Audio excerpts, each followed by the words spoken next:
Hi there, it's Catrin. Thanks so much for joining me.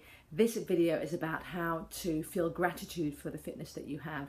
And this video is driven by, I think, the realization in myself and also with my clients that often we're so much striving for the next stage, the next level, that we forget to feel grateful for how far we've come. And I think as a trainer, one part of my job and my job with you, if I'm in effect your trainer in this video, is to get you to stop and appreciate the journey. And the reason that that's important is because if you're always chasing the horizon, you will never reach the horizon, you will never be happy.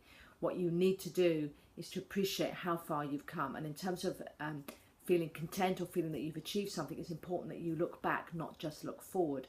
So this video is about how you look back. What is the process you can use to feel gratitude for how far you've come in your fitness? I'm in no way saying that you shouldn't have goals. Clearly I'd be out of business if you didn't have goals. So having goals is really important, but future goals, which are on the horizon, are not what's going to make you happy. Looking back and looking at what you have achieved is what will make you happy and feel that you have achieved something. So let's talk about how you use gratitude with fitness. So when you're looking at what your goals are, it's important to look at where you've come from. So if, for example, you set yourself a goal that you're going to compete in the triathlon, say next spring, and you've been on your training program for say 3 months, you need to look back at how many miles you've done on the bike, how many miles you've done on foot, how many miles you've done in the pool. If you were, for example, a very poor swimmer, look at how you've progressed in terms of your skills. If you've never been on a bike or haven't been on a bike for years and years, again, look back and look at how much more proficient you have become on your bike. If as a runner, you were, for example, a 5K runner and now going to do a triathlon, look at how much easier you find it to get through the distance or how much faster you've got. All of these are stages in progress. So they are things that you can be proud of and you can be thankful for. In fact, you can be grateful for, that have come from where you have come from, not where you're headed. Okay, let's take another example. Say, for example, you are a bodybuilder and you have been training for a number of years and you're getting ready to compete. Maybe you're going to compete sometime early next year. Now, if you're a bodybuilder, you necessarily will cycle. So you'll either be in your off season or your on season. The danger with that process is that you're always waiting for the next peak. You're always waiting to be in even better condition for the next peak or the next competition.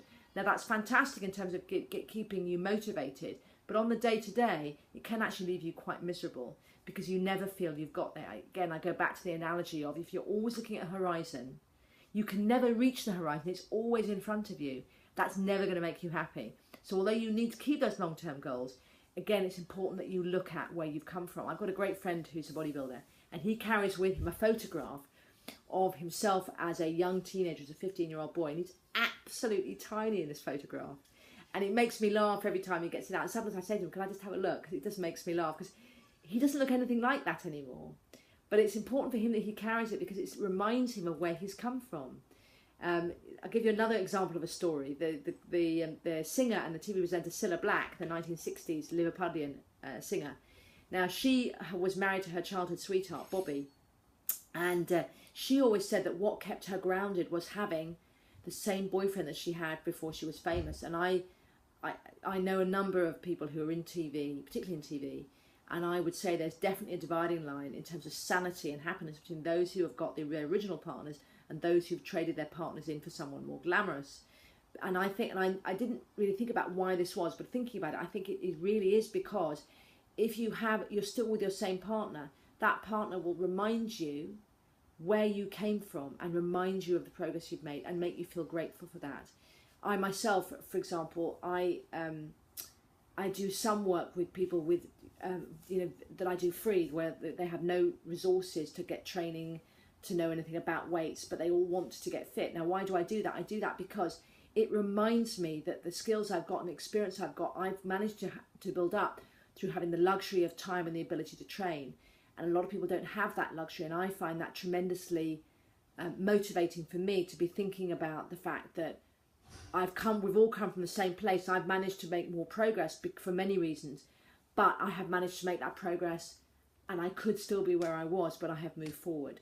So if you're a bodybuilder, what I would say is think about and look at, every now and then, look at where you've come from. If you've got old photographs, get them out, have a look at the difference in size. You probably keep measurements. Have a look at your measurements. So rather than spending all your time looking forward, the next horizon, Have a look backwards and look at how far you come. That's where gratitude comes from. Now I'm going to end this video using a visualization of gratitude. As I said, I'm an NLP practitioner and I'm a hypnotherapist. So I use with clients a lot. I'll use visualization as a way to embed particular emotions and as a way to help clients ground themselves. So I'm going to do that for you now. All you need to do, I'll give you some setup instructions. You can then stop this video and get yourself ready, and then we'll come back to it. So all I need you to do is find a comfortable place to sit. You don't need to lie down. You don't need to be, somewhere super quiet. You just need to be somewhere you're not going to be disturbed. So, for example, you're watching, there are kids around, then tell the kids, put the kids in front of a cartoon or do something to keep them out of the way. If you're with your partner, just let your partner know you're going to be gone for a couple of minutes and to leave you alone. And then when you're ready, come back and we'll start. Right, so I'm going to assume that you are now settled. You'll be sitting somewhere comfortably. All I really want you to do is to sit and just relax. And I want you now to concentrate on your breathing. So I want you to actually mentally think, as you inhale, I want you to think in, and as you exhale, I want you to think out. So it's breath in and breath out. I don't want you to slow your breathing or fasten your breathing. Normal breathing. You're not doing anything special with your breathing. You're just concentrating on it, and the purpose of that is to cut everything else out. So just concentrate on your breathing. So I'm going to do 10 breaths like that. You're going to come in, and they're going to come out. You're going to come in, and you're going to come out. You count them for yourself, in and out, and in and out, and in and out, and in and out. Just keep thinking about your breathing in and out. If other thoughts come along, just let them go. Don't obsess about them, just register them and let them go. You should be coming near to about 10 breaths now. You should find that everything is starting to calm down. Now I want you to close your eyes, just relax and close your eyes, and I want you to think about an example of when you are really grateful for something in your life recently that you're really grateful for. Maybe someone gave something to you or showed you an act of kindness. Maybe you were reminded of how far you have come. As I said, maybe you looked at some old photographs and realised how much better you looked than you did.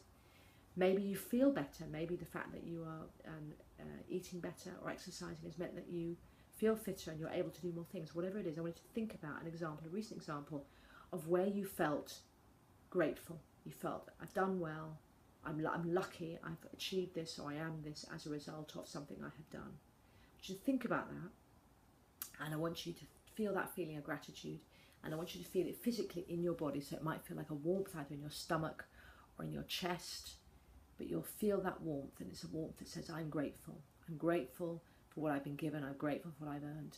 And I want you to spread that feeling out from the centre of your body into your arms and your legs. So I want you to feel it flowing down into your toes, I want to feel it flowing into your fingers, and I want to feel it flowing up to the top of your head. And this is a feeling of gratitude, which is a fantastic warm feeling that says, I've done well. And I want you to say to yourself, I've done well, I've done well, I've done well. Just let that feeling sit with you for a while. Keep breathing in and out and saying to yourself, I've done well, I've done well. Now I want you to gradually just open your eyes, come back to the room. You should have a feeling of calm and happiness and gratitude. This is how you do a gratitude practice. It takes a minute, maybe 2 minutes. You do it maybe once a day. It is a fantastic way to help you see where you've come from, not just your horizon. It helps you to have day-by-day happiness as opposed to just having a feeling of striving. It's what gives you, it feeds your spirit to keep you going for the next challenge. So it's really important that you go through this process so that you appreciate each day and you're not always chasing the horizon. I hope that's been helpful. I'm Catrin Turner. This is 3 Ps. I'll put the address of the website if you want to leave a comment. Leave a comment on our Facebook page. Again, I'll leave an address for that. Put a comment below the video. You can also reach me direct by email on hello@3pspublishing.com. I'll put that onto the screen. Please click subscribe. Lots more videos around mind, body, fitness, specific weights, exercises. There's stuff around about diet and nutrition as well. Hope this has been helpful. It's been my privilege to serve you, and I will see you soon. Bye.